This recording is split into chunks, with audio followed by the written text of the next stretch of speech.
And so, I'm going through the entire filmography of Bruce Willis, in chronological order. This means literally every single feature film he ever appeared in, even as a walk-on extra. And yes, I will eventually get to those movies and will try my very damnedest to give them a fair shake. Anyway, there will be no regular schedule for these things. I'll just post them randomly whenever I feel like it. Some of them may even intersect with other filmography series. In any case, we'll see how it goes. Today, it's The Verdict, the acclaimed 1982 courtroom thriller written by David Mamet and directed by Sidney Lumet, in which Paul Newman stars as a down-in-the-dumps attorney who latches onto a high-profile case seeking a career redemption. Bruce Willis appears, blink and you'll miss him, as a courtroom observer. Anyway, let's take a look. I'll be right with you. Every great movie star has, at least, one unglamorous, downtrodden schlub performance in them. That is to say, the gritty character part that allows them to tap into whatever dark corner they possess within to show the world that they're real actors. And so one could argue this is Newman's. At face value, this is a standard courtroom melodrama of which we've had thousands throughout the years, and the formula is essentially the same.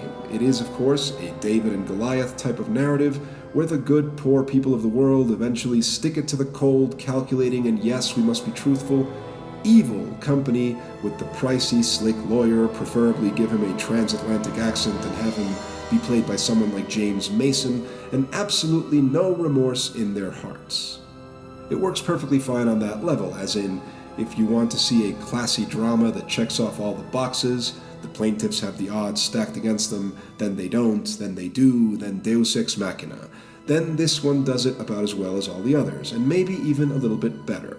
Because Sidney Lumet is a very good filmmaker with an elegant sense of pacing and atmosphere, which is imparted to his team of technicians and actors. David Mamet is a very good writer who excels at rich dialogue and fiery exchanges with the intensity of an action sequence. So, when Paul Newman and James Mason and the sniveling asshole judge played by Milo O'Shea of TV's lots of stuff, including Cheers, square off, you see the sparks fly. And they throw Charlotte Rampling into the mix too, so there can be some believable and ultimately very relevant sexual tension between her and Newman. I like that she's in this, and I like that it works, even as her entire character, as is exposition machine Jack Warden, also excellent, is little more than a plot device.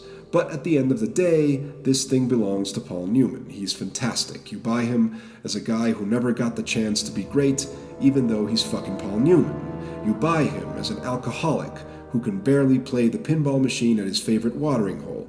You buy his ultimate redemption, no matter how evident it becomes, or how strangely muted and pregnant the film's final moments are. That's interesting, though. Unlike most courtroom thrillers, this doesn't really build to an explosive moment of triumph. The focus is more on the intimate emotions of the people involved. And I like that the film's final moments are as pregnant as they are, suggesting that maybe personal redemption is not enough. Hey, I hope you liked this video, and if you did, please give me a like and subscribe to my channel and share the video. There's going to be some cool stuff coming to the channel, so you're going to want to keep track of it, and I hope you like all that stuff too. See ya.